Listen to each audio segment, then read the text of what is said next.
Story is Super Completely and Totally the Messiest by Judy Vilhurst.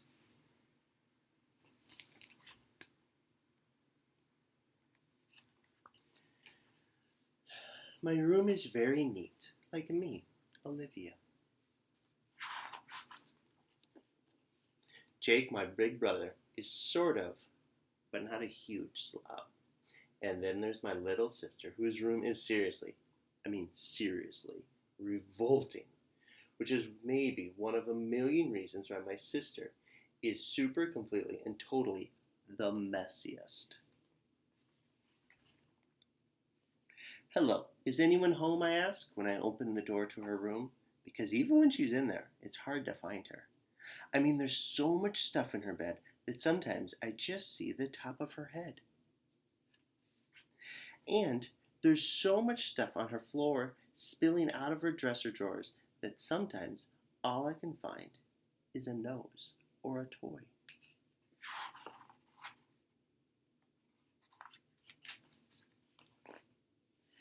And there's so much stuff in her closet that once when she opened up her closet, "Don't do it," I hollered, "Stop, watch out, watch out." She super totally and completely disappeared. Sophie isn't just the messiest, she's totally, completely the messiest person I've ever known. Maybe you think that Sophie isn't so messy when she's at school. Well, if you think that, you would be really wrong. Maybe you think she isn't a mess when she's put on a fancy dress and goes to a birthday party. If you think that, you would be really, really wrong. And maybe you think that she could play with crayons or paints and not mess up the ceilings and the cats and herself and everything else. If you think that, then you would be really, really, really wrong. And it might be a year before you were right about anything again. Oh my goodness, so messy. Once we were at the seashore where they were having a sandcastle contest, and Sophie was carrying her pail and her towel, and suddenly, boom! With just her pail and towel, she was super completely and totally wrecked 7 different sandcastles.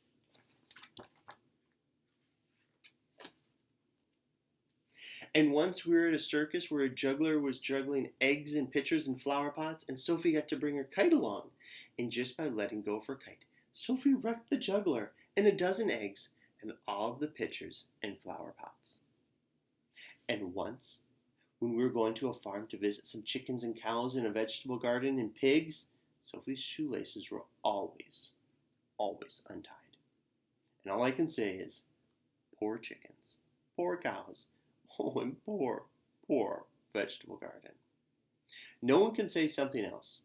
I can say that all of the pigs in the farm thought that my sister was one of their cousins. No. I'm not a rude person. I would never, ever call Sophie a pig. I'm only saying that pigs think that Sophie's a pig. And I'm only saying this, that whenever my sister Sophie goes, she is super completely and totally the messiest.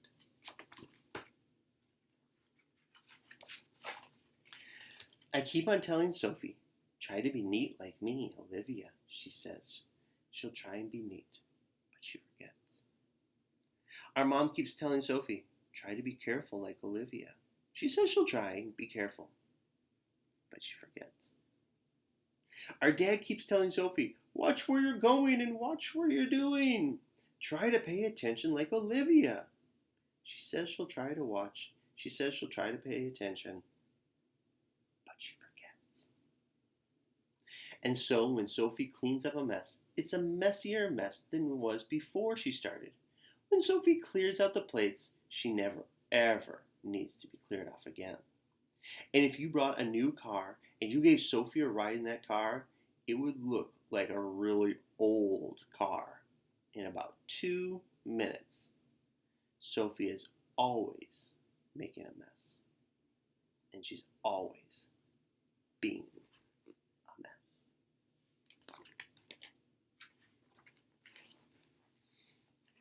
Just like Halloween, when Sophie decided that she was going to wear a nurse's costume, a white hat, a white uniform, white socks, white shoes, she wanted to dress like a nurse because I told her that a nurse is never messy. What I meant, of course, is that a nurse isn't messy unless she's the sort of nurse who tricks and treats all over her white uniform. Unless she's a nurse who gets candy corn stuck in her teeth. Unless she's a nurse who falls in when she bobs her apples. Unless she's a nurse who could make you super completely and totally sorry that you ever answered the doorbell on Halloween.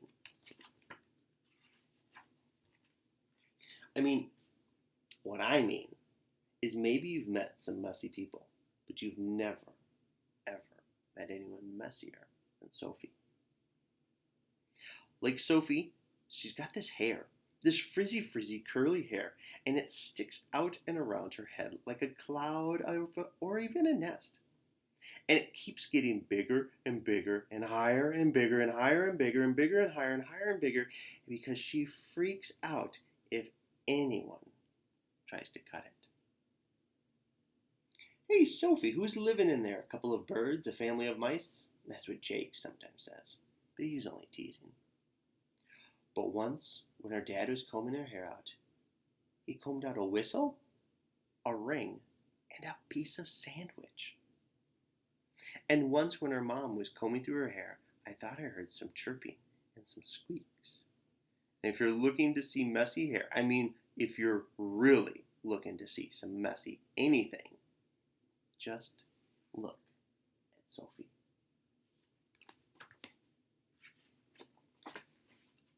I keep telling Sophie, be more like me, Olivia. She always says she'll try to be like me, but she forgets. Our mom keeps telling Sophie, try to hold the plates tight like Olivia. She says I'll try to hold them tight, but she forgets. Our dad keeps telling Sophie, wipe off your mouth and your hair, and your hands and your shoes. Try to be unchocolatey like Olivia. She says she'll try to wipe away, and she says she'll try to be unchocolatey. You guessed it, she forgets.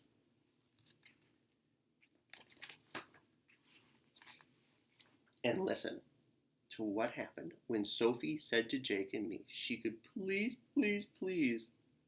make our mom breakfast in bed for Mother's Day. No, she didn't spill the orange juice. Jake and I helped her pour it. And no, she didn't burn the toast. We helped her watch the toast. We also helped her not to smear the strawberry jam all over the kitchen and not to put a ton of cereal in the bowl. And our dad said it would make coffee and bring it up later so that Sophie didn't mess that up. Then all of us carefully carried the tray up the bedroom. Mom sat on the bed and we set down the tray carefully. Oh, it doesn't seem to be too messy. But then Sophie felt so proud that she had to make her mom breakfast in bed that she climbed onto the bed and started yelling, "Yay, yay, yay!" And except for the while she was yelling, "Yay, yay, yay," she was jumping up and down, which is not a good thing to do if you're doing breakfast in bed. It was super completely and totally ugly. Nobody's better at making a mess than Sophie.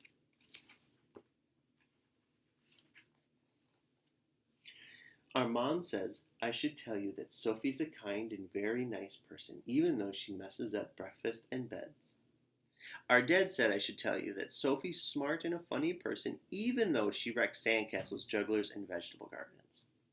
And Jake says I should tell you that Sophie's great at puzzles and dancing, even though she's not great at cleaning her room.